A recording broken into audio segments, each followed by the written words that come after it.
Hi, Dr. Bridget here with another prescription for success. And today I'm going to talk about using different spaces for different results.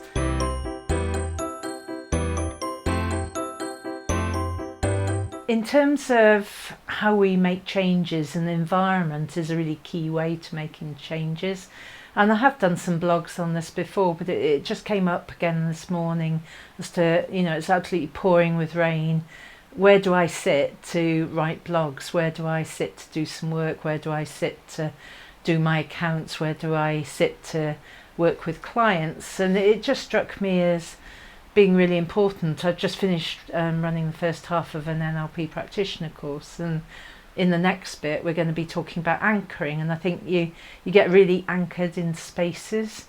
So I've got decking, so I like to sit outside and have coffee and just sort of do a bit of meditation, mindfulness, think, put my feet on the ground there.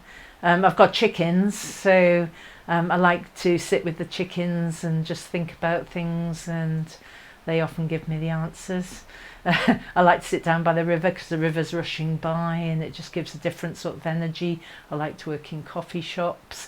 I like to go to Starbucks, and I think it's about different sorts of energy. So maybe you want energy that's quiet, maybe you want energy that's buzzy, maybe you just want something that's relatively neutral.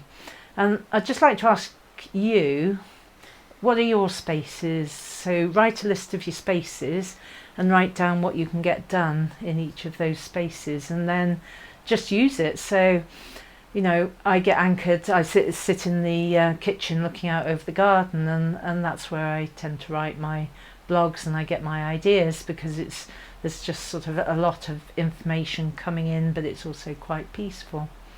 So write a list of your spaces, what sort of emotions you anchor to them, and what tasks then that you can do in those spaces, and let me know.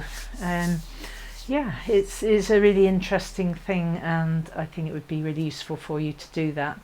If you want to talk to me about anything about mindset, whether you want to come on courses or whether you just want to get unstuck, as you know, I'm a chief unsticker. So give me a shout. We can have a free half hour and let's have a chat about where you're stuck and how I can help you. And perhaps choose a space where you previously got unstuck, and go and sit and do some journaling and have a little think.